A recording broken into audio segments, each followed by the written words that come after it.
Welcome to Faith Fondue, a podcast featuring author and educator Haley DeMaria and teacher and blogger Ann Strickers.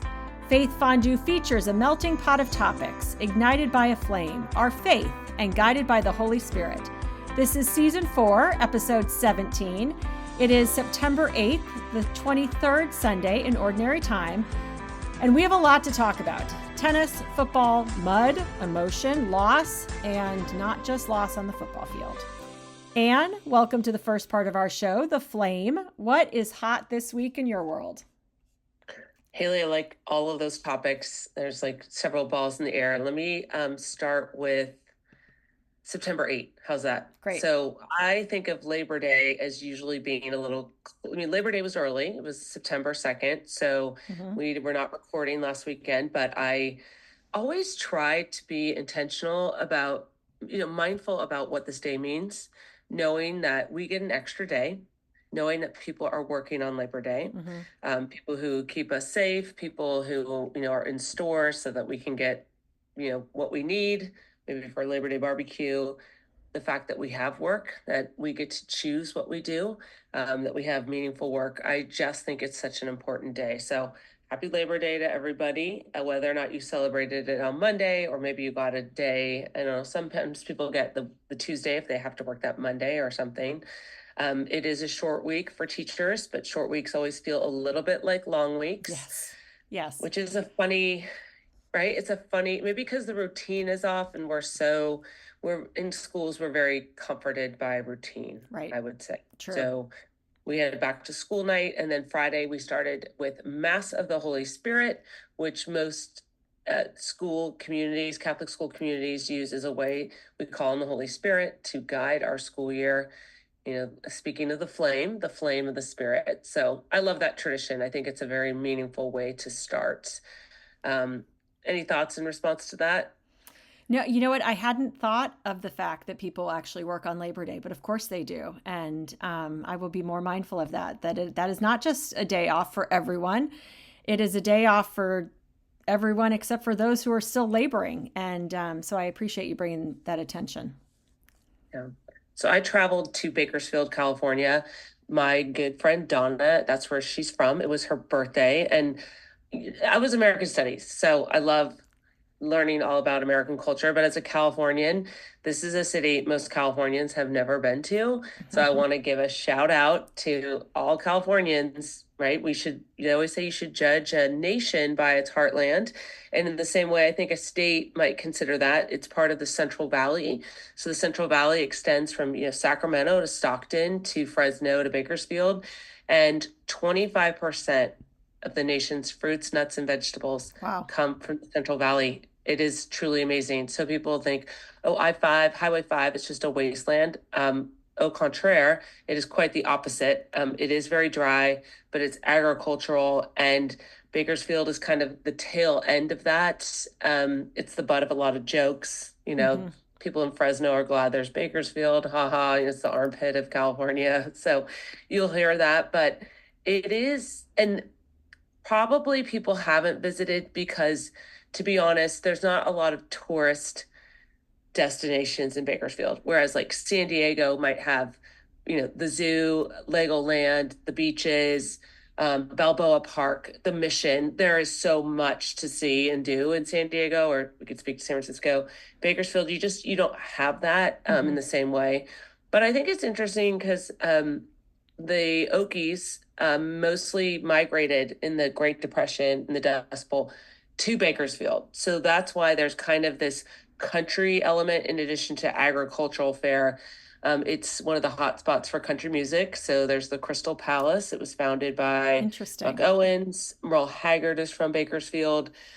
There's the Bakersfield Sound. So there's really like a lot of honky tonks, and you'll have that part of the city. So that was pretty special. And yeah, just kind of getting to know a little bit about, they have these oil rigs everywhere. Los Angeles has some of it, but just a lot of oil drilling, a lot of almonds, a lot of agricultural.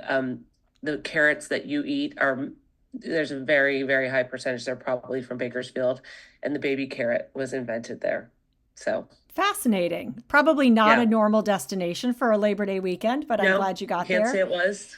No, but yeah, I love that about our country. It's one of the reasons that I wanted and encouraged my boys to go to college in a different part of the country because there are just a lot of unknown places that provide a totally different perspective on who we are as Americans or who you are as a Californian. That's cool. I agree. I agree. So, one of my questions for you is because we're going to be talking about a book next week. I know a little bit about that migration, whether or not it's Grapes of Wrath or The Four Winds by Kristen Hanna. But when I read The Four Winds, I cried out loud. I just really was crying. So, about 2 weeks ago, I was in the library and I saw a book. It's called Ball Four, and I laughed out loud when I read that book. And one of my students was like, "You what? You laughed?" And they were like reading a book, and they were surprised by that. So I thought, interesting that you haven't had that experience. So, my question for you or our listeners is there a book that's made you either laugh out loud or, Hmm. an audiobook, whatever your form is, or has made you cry? Can you think of it either? Oh, Something that's come to mind? oh, sure. Right off the bat. So I have read The Four Winds by Kristen Hanna, and I did really like it. When I read the synopsis of it, someone had recommended it to me. It didn't sound really interesting. So I read it Yeah. just on a recommendation, but I found it fascinating and would certainly recommend it to others. The Ugly Cry book is another Kristen Hanna book that I read, and that is The Nightingale. I don't know if you have read that. I sobbed on a plane Oh, out loud, sobbed truly, the ugly cry, the term that people use, on a plane at the end of The Nightingale. It is probably one of the books that has elicited the most emotion from me, at least in recent years. The one of the books that made me laugh out loud, and they've turned it into a movie, and I haven't seen it, and it's an older book, again, probably within the last 10 years, called Where'd You Go, Bernadette? I don't know if you have okay. read that. It Hmm. I did laugh out loud during that book and made my husband read it and he laughed out loud. Oh, So wow. those are Okay. those are the two books that come to mind right off the bat. I think Yes. I think what I feel badly for are your students or anyone who has never had a book. They must be reading the wrong books that bring out that much emotion. Gosh, that's why I read. I love to really get into the heart of the characters, and Kristen Hanna does that very well. And the Where'd You Go, Bernadette is just a silly take on keeping up with the Joneses, so to speak, in a school setting, which of course I found Sure. very interesting. But boy, I hope people read and find that emotion. It Yes. can be very powerful in all It ways. is because there's something different about it, right? Than just like watching a movie or a television Hmm. show, but it's just its own feeling. So I find it compelling. Like maybe that's a compelling reason to read. I have not read Where'd You Go, Bernadette? I wrote down the title. Thank you. I did snort one time when I read an article about San Francisco Giants pitcher Madison Bumgarner. I remember like snorting out loud. And I haven't thought enough about the snort. I mean, you and I have talked about snarky as an emotion, but the snort was my emotion to that. That's So a whole different level, yeah, the snort. yeah. Oh goodness. All right. Well, if you have any other books that have elicited that sort of emotion, please share it with us, and certainly, Anne, please share them with me. But Where'd You Go, Bernadette, and The Nightingale are the ones that I came to mind with. Love it. So speaking of books, I am currently on an audiobook right now because I am painting. I am painting furniture. It is my way of extending the life of furniture in our house that should be replaced, but maybe if I paint it, it I love will that. it will give it a few more years of life. It is really relaxing for me. I put my AirPods in, I put on a book, and I just disappear into the story. It's one of the reasons again that I love audiobooks because it's not just sitting and reading, which I will be doing more of, but it gives you that story and it takes your mind to a different place where I can also do something creative like painting, which Hmm. I really love to do. Yes. So Yeah. it's been fun to paint. It's helped me slow down, which I have needed to do. I had a couple of mishaps over the past couple of weeks that are fine, but as I was moving the furniture to paint it, I dropped it on my toes. They don't look so Oh, good. I'm okay, but yeah. they're Yeah. purple and they're cut up, and it was just a Yeah. reminder to slow down. Yep. The next day, I somehow, and I'm not really sure, was rushing to get the laundry done and slammed the dryer door with one hand while my other hand was in the dryer door, and so messed up my Oh, finger. I know. I just thought, Haley, you need to slow down. That was all yes. part of my takeaway 2 weeks ago, and I clearly didn't do it. Oh, But okay. and if the dropping the furniture on my toes didn't do it, then clearly the slamming of the fingers did, because that actually still really Yes. hurts. So I need to slow down, and painting has been a great way for me to slow down. And I, then along the themes of thinking I can do things that maybe I shouldn't do, or taking care of myself, I did yesterday something called the Savage Race. And there's a number of them: mud races with obstacles, there's Savage okay. Race, Warrior Dash, Tough Mudder. Yep. There's Yeah. several That's the different one I ones. know. Yes. Okay. And I love them. The first time I did one was for my 40th birthday. So over a decade ago. And they're just fun. It's 5 miles. It's muddy. It's messy. It's wet. It pushes your limits. Okay. I give myself credit. There were a couple of obstacles that I just said, nope. The first one I tried, anything that has to do with hanging, I can't do. It just, my shoulders Yeah. can't handle Yeah. it. My arm Yeah. strength is better than it used to be, because there's a lot of walls you have to pull yourself over to climb. Oh my But God. and I did not wake up with any bruises or scrapes, so Okay. that's a win. Like that. Yeah. They're fun. It pushes you out of your comfort zone. It's a great way to spend the morning with friends. I love them. They're not for everybody. You have to have an adventurous spirit. You have to be okay with getting muddy and dirty and mucking through mud, but very fun. Not really slowing down, but certainly a way to kind of keep that balance. It was it was a tough week in many ways. Between the furniture dropping and the finger slamming, and sort of Oh, yeah. this week we Yeah. honored the 1 year anniversary of the passing of my friend's son Sully Mm, Shields, who I know yeah. I've mentioned several times, and Yeah. Wow. that's just a Love hard you. time. I know it's hard to believe it's been a year, and it's such a difficult time, certainly for their family, but for everyone who Yeah. know and loves Yeah. them. And then Wow. we closed out the week with kind of a scary issue at our school. We had a young child who had a medical incident. The child is fine now. It was scary for those of us who were there. It happened after school during aftercare, so it was not during school hours. So there were not many of us there. And, without getting into too many details, my takeaway was how grateful I am to work where I do, with people Hmm. who responded in every single way, quickly, with compassion, with thoughtfulness, without thinking of what needed to be done, and just doing it.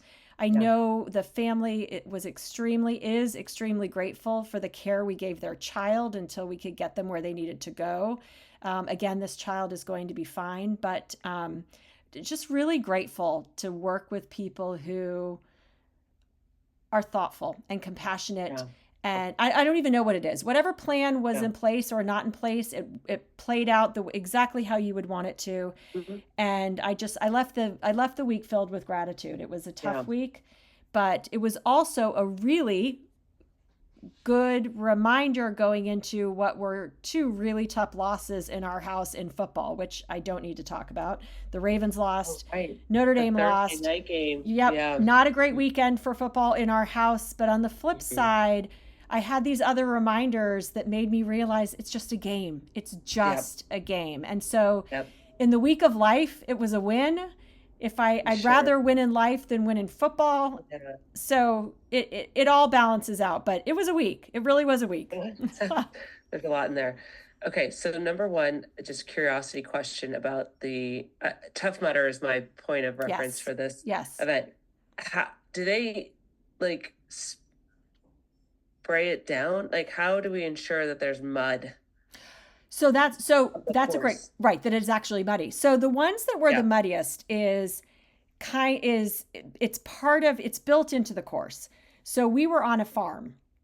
So there Okay. are ravines where the water runs off into kind of the wooded area where after because the water has to run off from when they're watering the crops into kind of these creeks and these lakes. Okay.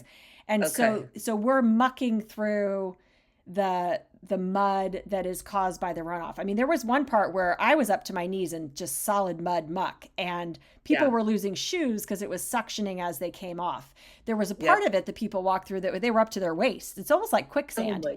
Yeah. So, Yeah. waist down, just solid mud. And then there Yeah. was one area where we had to crawl carrying a 45-pound bag, crawl in probably about 2 feet of water underneath barbed wire, which was maybe six Oh, inches above the water. So you really have to crawl in the water, dragging this 45-pound rucksack. And that, yeah. I believe, might have been man made, so to speak, Okay. but Okay. it's designed for that particular Yeah. obstacle. So it's a Okay. combination. It's not all Interesting. muddy, but it's really fun. It's not for That's everybody. part of the fun, It is part of right? the fun. The For me, inner it's part of the child. fun. Yeah. Yes, that wants to explore that. Now, how does one train for these events? So I don't. I don't. I don't. You could Okay. literally walk all 5 miles of the course and not do any of the Okay. obstacles.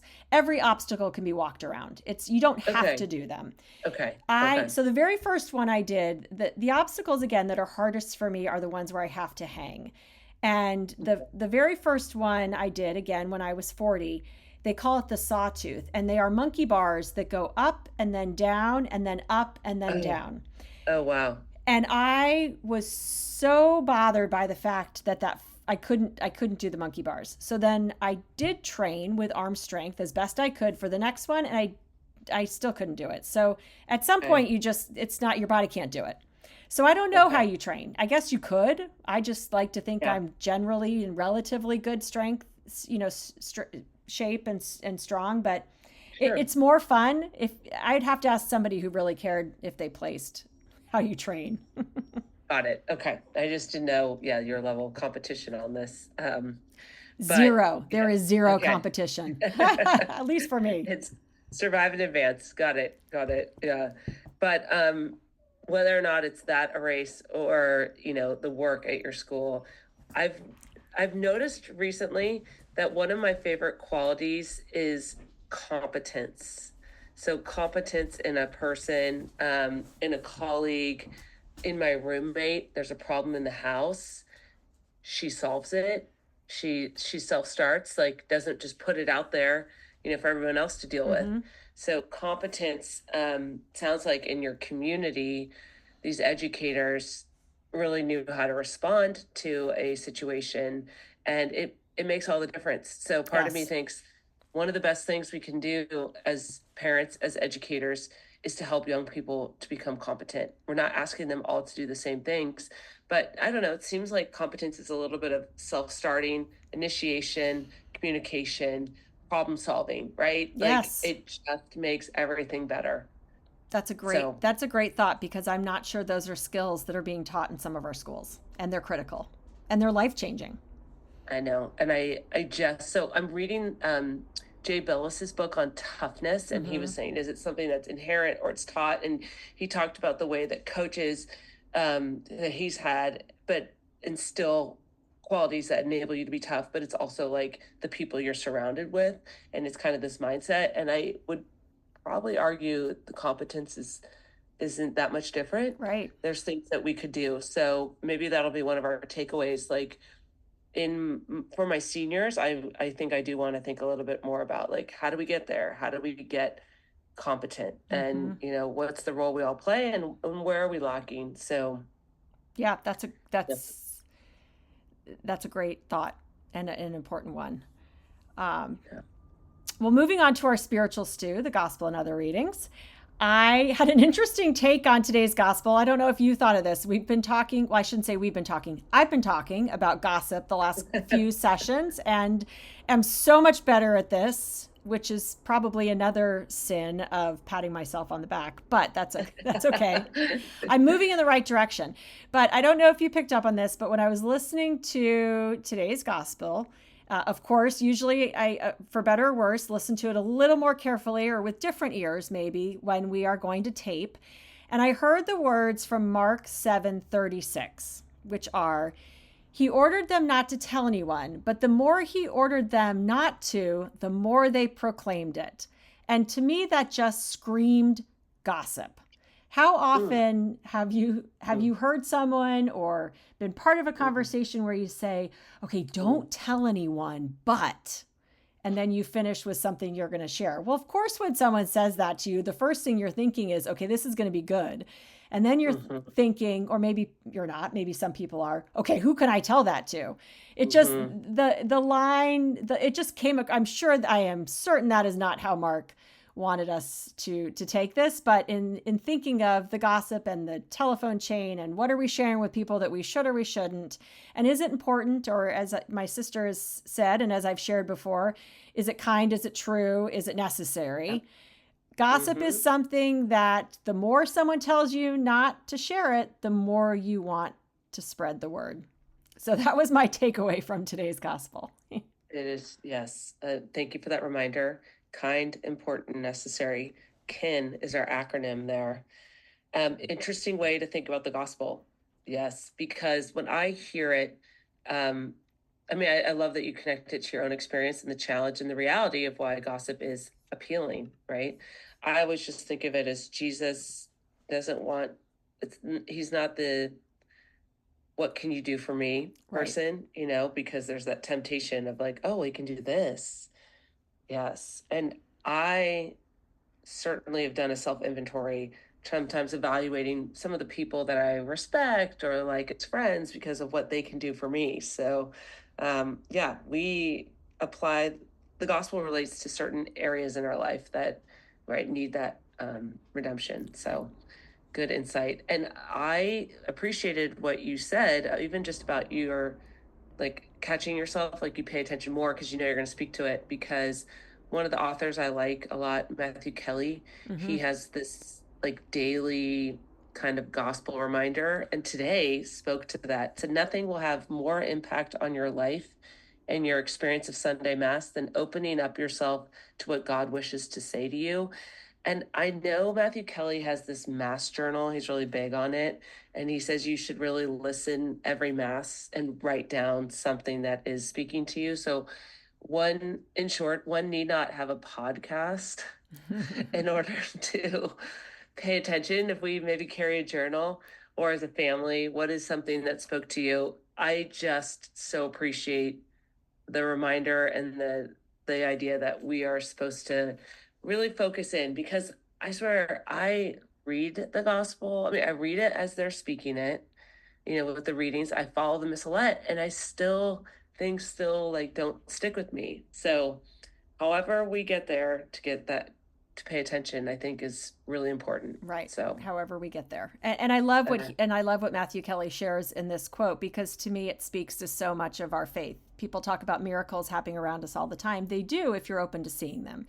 Our faith is there all the time if we are open to seeing it. The Holy Spirit is there guiding us in many ways if we're open to feeling it. And certainly him applying that to the Mass is so true. Yeah. Well, and that's literally like what is happening, like giving, sight to the blind, like enabling them to see. And yes, that reminder, like whether it's metaphorical or literal, we always need to reevaluate, reassess. So I appreciate that. So how are you going to get this out? What are your takeaways? So one of my takeaways, to make sure that I am listening to the readings beyond the Sundays that we tape. That was made very clear to me. I will do that. I also need to reread Monk's book, People First. It is the book that we will be discussing in our next podcast. I read it when I first received a copy several months ago when it first was published, but I would like to read it again through the lens of sharing it and discussing it from leadership. I also am going to watch a documentary called Courage Rising. It premiered last night. Jay Leno was part of the premiere. It is about, and I followed the story very closely for a number of different reasons. One, these are the victims who climbed, the burn victims who climbed Kilimanjaro were from Arizona. And my sister-in-law, my former sister-in-law, my brother's first wife, I'm not sure how you say that, it was very instrumental in helping this documentary and this project come about. Wow. So these are burn victims everywhere from a young girl to older adults, and serious burns, multiple surgeries, multiple skin grafts, still visibly have the scars from these severe burns. And we're all this was all part of a fundraiser to raise money for the burn unit at the hospital in Phoenix, in Arizona. And they went with a film crew and hiked Mount Kilimanjaro. So as a former hiker, as someone alumni hiker of Kilimanjaro, anyone who has had that experience, I feel a kinship with, no doubt. It is an experience unlike any other. It is transformative. It is just like Lou Holtz would say, to those who have been there, no explanation is necessary. For those who haven't, nothing will suffice. It's just something that you have to do to understand. And so I feel that kinship with them because I know exactly the hardships they faced climbing that mountain. I don't know what it was like to be burned, but I certainly have this kinship of this long journey of recovery and coming out of it stronger in some ways and coming out of it never quite the same. And so this documentary, again, just premiered this weekend, and I am really looking forward to seeing and watching it. And I would imagine having a pretty emotional response to it. I will certainly let you know. So I've got some free time over the next couple of weeks, so I plan on watching that in addition to rereading Monk's book. Yeah. Wow, thank you for the recommendation. It sounds so powerful, especially this week. My curriculum, I do in the fall semester, not in the spring, for sports and spirituality. We do watch 9 Innings from Ground Zero. It's an excellent documentary. If people haven't seen it, it's on HBO, but it's available on YouTube. It's widely available. But one of the most powerful scenes is a man, his wife was working in, I think, World Trade Center 2, and 80% of her body was burned. And it's just, she survives. Wow. That's like her, and so they're in the hospital, and he goes to visit her, and he had tickets for the World Series game. And the doctor said, "Oh, how are you how are you doing?" And he said, "Well, I have tickets to the Yankees game tonight, game whatever." And his wife says, "You got to go." And it's like this. Every time I've seen this movie now, well, we're celebrating it was 2001, right? So 23rd year. Wow. And yeah. And I think the documentary came out like a year after, but I've shown it for at least 20 years. That scene just gets to me, that she is able to just articulate how she wants him to go, but to see the way the fire impact the burn, like it impacted her. Our tissue, our skin is an organ, and to think of the impact. So right. Yeah. It is 9/11 this week. I'm not sure I've watched what you're sharing, so I will make sure that I will watch 9 Innings. What the name again? From Ground Zero. Ground Zero. I did watch the ESPN documentary, I believe they put out for the 20th anniversary of 9/11, and found that really fascinating too, which just shared across all sports how they responded. I really enjoyed that as well. Again, it's just a reminder, sport it's the universal language. People respond to it in such a different way. And certainly 9/11 was a massive tragedy, but to view it through the lens of sport is certainly an interesting way to look at it as well. And we'll certainly be keeping those victims in mind and praying for those families who I know are still affected, because we know some, by the events of that day. It was really an extraordinary time in our history. Amen. As coming from a history major and an American Studies major. And an American Studies major. Yes. So yes, I too will be reviewing Monk's book, and I have a podcast recommendation. It's called Podquad. Podquad from Father Pete McCormick and Father Nate Wells at Notre Dame. Okay. It's talking about the importance of quads at Notre Dame and how they define us. what quad did you live on? And that determines your dining hall and your friendships. But they had a special guest on theirs, April Garcia, and her topic was friendship. It was excellent. So check out their podcast. But then I thought maybe we could get a guest on our show sometime, and maybe that guest could be an author of a book. Who knows? So we'll get there one of these days. Yeah, who knows?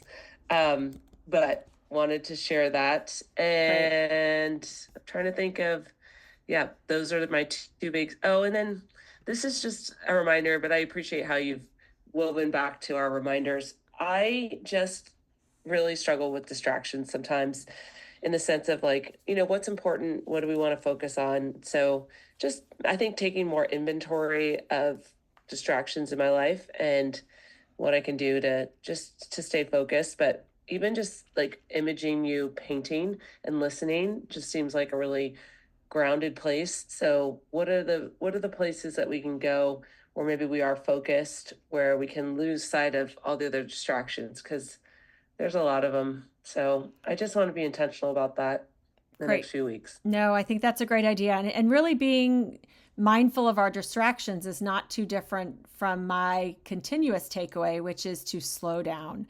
Because dropping something on my foot or slamming my fingers in the door, that is being distracted in some way from me taking the time I need to do to just slow down and be safe. So always a good reminder.